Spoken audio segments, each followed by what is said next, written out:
Yes, are you able to hear me? Yes, sir. Yes, sir. Perfect. Yes, without Over to Dr. G.R. Sridhar, sir, from Visakhapatnam, Andhra Pradesh. Without going into formalities, when the organizers wanted me to speak on ectopic fat, I told my friends that this is what I'm going to speak on, and I sent them the screenshot. They were more interested in the monster than the ectopic fat. They congratulated me. I said, no, the congratulations have to go to the organizers for choosing such a remarkable name. And once I heard of ectopic fat, I was reminded of the army. They said soldiers are getting only stronger and fitter. They should have some strength in the head also. So they got one English professor to tell the soldiers about John Keats, the poet. Then the sergeant, he was addressing the soldiers before the professor came on. He said, it's very bad, you soldiers who don't know anything. You don't even know what a Keat is. Therefore, we have got this English professor to tell what Keats are. So in the same way, when we looked at ectopic fat, I thought, what's the antonym for ectopic? So then I did some Google search and found that eutopic fat is the antonym for ectopic fat. If you want to know where the fat exists normally, you call that eutopic. Where it exists, where it shouldn't, that's called ectopic. Adipose tissue consists of not just fat. It has cellular population, and it also has specialized extracellular matrix. The cells comprise of adipocytes, the pre-adipocytes, mesenchymal stem cells, fibroblasts, immune system cells, as well as adipose tissue macrophages. The fat which we think of as being inert is populated by a variety of cells and which have their own function. So the extracellular matrix in turn comprises of collagens, laminins, fibronectin, and we have different types of adipose tissue. The most common one, what we call the white adipose tissue, which is the fat or the energy storage cells. Then we have what is called the brown adipose tissue, which increases thermogenesis. It's found mostly in the newborn. All the recent studies have shown that even adults could have a little bit of that. And there's another thing called the beige adipose tissue, in which the white adipose tissue is converted into brown adipose tissue.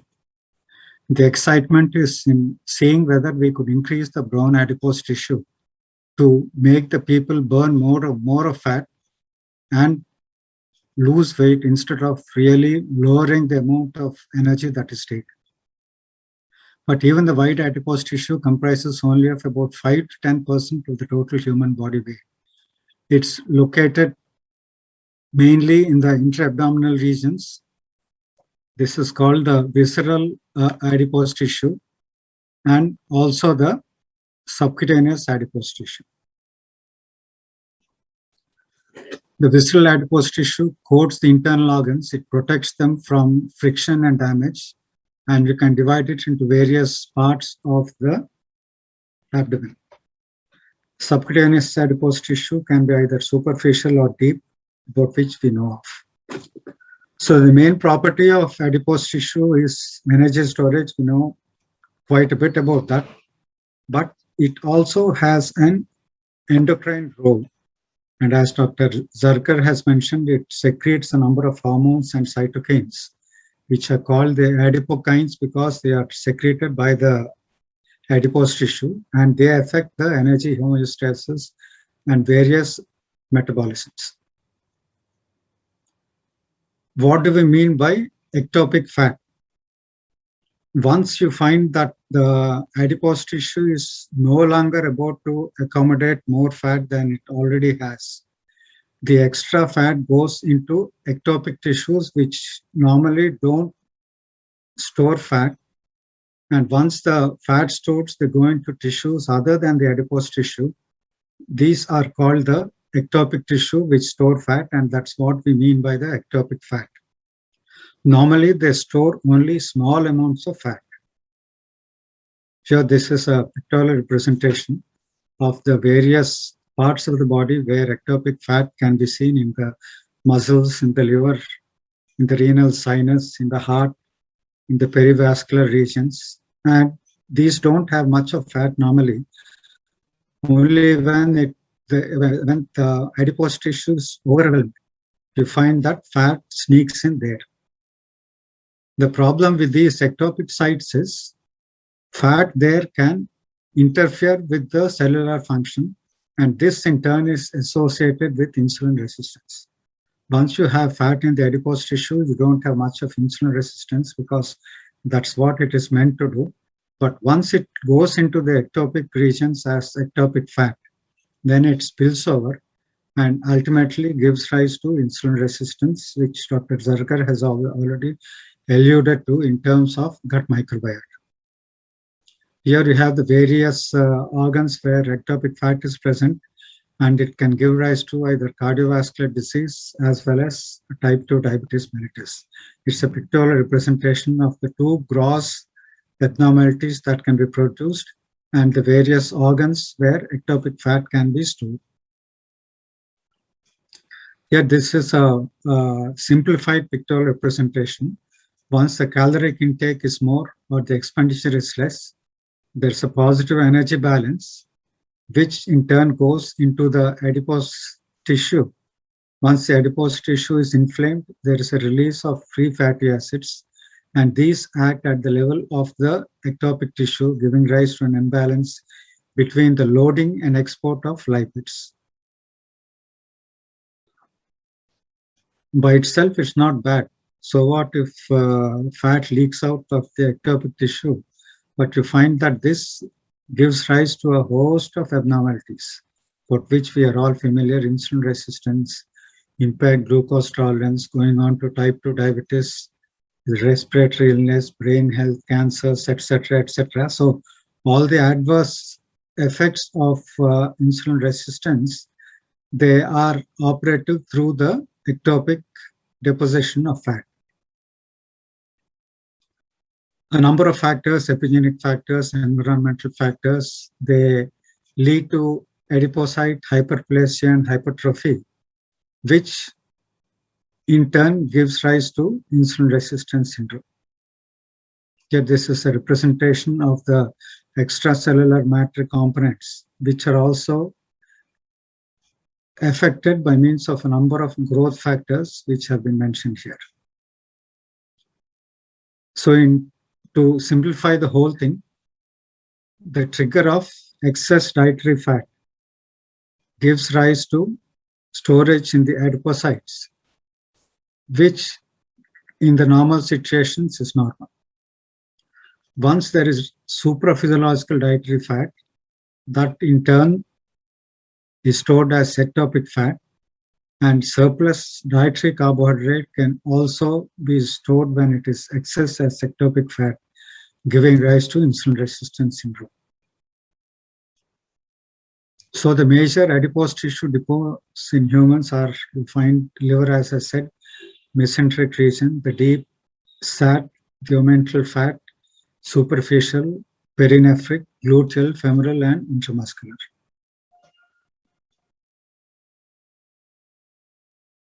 So this is the mechanism by which insulin resistance is initiated, by means of fat that is stored in the ectopic fat depots. So you find that increase of fat in the adipocytes ultimately gives rise to hypertrophy of the adipocyte, which is what is responsible for the pathological changes. Once the adipocyte is very large, it tends to send stress signals, which in turn lead to hypoxia due to inadequate vascularization. And there is also oxidative stress, endoplasmic reticular stress, which gives rise to an unfolded protein response. So in other words, most of the abnormalities we tend to think of as being originating from adipocytes. These originate from the ectopic sites of the body. So the dysfunctional adipocytes, in turn, they release more inflammatory adipokines. They, in turn, attract immune cells, giving rise to destruction of the adipocytes. There is a positive feedback which is influenced by this, giving rise to a chronic inflammatory state that is typical of obesity as well as type 2 diabetes mellitus. When the lipid supply overwhelms the oxidative capacity of the cells, organ dysfunction finally ensues in different parts of the body. The ectopic fat accumulation in the muscle, caloric overload, spillover of fatty acids goes into the muscle, gives rise to abnormalities of the beta oxidation in the mitochondria and insulin resistance at the level of the skeletal muscle. The potential, I'm not trying to explain the whole thing, but just mentioning it, that there are a number of mediators through which inflammation is increased, giving rise ultimately to the insulin resistance syndrome. The ectopic fat in insulin resistance is mediated, as I said, also by the ingested carbohydrates, and it improves by means of physical exercise. The impact of ectopic fat on the skeletal muscle. In the lean and young, there is intramuscular adipocyte. Once there is lipotoxicity, you find that the muscle is not able to incorporate it adequately, and excess amount of that leads to anabolic resistance and insulin resistance. It has a lot of role in the cardiovascular system, not only by means of atherosclerosis. You find that there is endocrine signaling acting at the level of the arterial valves and on the heart. There is also paracrine signaling, in which the fat releases the cytokines and exerts its adverse effects on the heart muscle as well as on the vessels. And there is also what is called the vasocrine signaling, in which the signals influence the vasculature. So here, adipocyte hypertrophy, lipid overflow, toxicity, ectopic lipid accumulation goes into the ectopic sites, gives rise to visceral, intra-abdominal fat, and the resultant adverse effects. Now, some people say that there are some very fat people who are healthy. Is it possible? There's been a term called the metabolically healthy obesity, in which they have a lot of fat, but they are still metabolically healthy, and the risk of type 2 diabetes and cardiovascular disease is less. In contrast to the metabolically unhealthy obesity, in which the adverse effects which we associated with are more common. So there's a lot of hypotheses saying that there could be some fat which is not bad. They don't say that the fat is good, but they say that there may be a lot of fat which is not bad. So is it possible to identify these kind of obesity where people are healthy? They say that waist circumference measurements and lower body fat percentage are predictive of lower blood glucose and insulin levels. And there have been a number of studies where they said there are criteria for defining metabolically healthy obesity. They looked at the basic criteria: absence of cardiometabolic disease. They looked at the triglycerides, HDL, fasting glucose, blood pressure, advanced criteria, saying that if people meet these criteria, they could be called what is called the metabolically healthy obesity. But what is the natural course? There have been some studies where they showed that metabolic health is a dynamic and continuous process. And the so-called metabolically healthy obese people, they could march over into metabolically unhealthy people. And so this transition is possible over time. It's not that once you identify as metabolically healthy, they'll stay that way. And so it is imperative to establish effective processes in primary care to prevent such transitions. There's been a study which was recently published in Diabetes Care, where they found the cardiovascular outcomes of the so-called metabolically healthy and the metabolically unhealthy people. And they found that the incidence of heart failure and coronary heart disease was more in the non-obese than in the so-called metabolically healthy obese people. So the so-called metabolically healthy obesity could be a transient state which is associated with long-term complications. And as I alluded to the diabetic care study, where the metabolically healthy obese phenotype was associated with excess burden of clinical cardiovascular disease, which is primarily driven by an excess risk of heart failure. So the bottom line is, no matter what the kind of obesity, it has to be intervened in all forms. Whether you call it metabolically healthy or unhealthy, you need to deal with obesity and try to reduce the obesity. And then the problem with obesity is it's difficult to identify it. The body mass index will not really pick up the adverse effects of obesity. And so we need a more robust and universally used definition of obesity. They said you could put the patient in water and see what the flotation is, or you can look at the electric current. All these are good in research situations, but in clinical practice, we need a more practical way of identifying obesity. And therefore, once somebody speaks of metabolically healthy obesity, keep in mind that the diagnosis of obesity by itself is soft. Management is not rocket science, whether it is the classical form of obesity or ectopic obesity. Stop smoking, limit your alcohol intake, do physical exercise, eat vegetables and fruits, sleep properly. So that's what we tend to tell our patients. And for weight loss, lifestyle and dietary modifications, these can go either at the level of the society, or they can be personalized treatment in which we advise an individual person once you can know what the individual susceptibility of the person is. So weight loss can be the basic courses, lifestyle and dietary, medications, metformin, GLP agonists, and SGLT2/1 are well-known drugs which can induce weight loss. Bariatric surgery, of course, is the most effective method.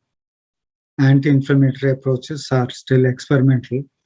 And as Dr. Zargar said, that if you could modulate the gut microbiota, this could also result in weight loss. So the various mechanisms give rise to type 2 diabetes, NAFLD, hypertension, dyslipidemia, and CVD.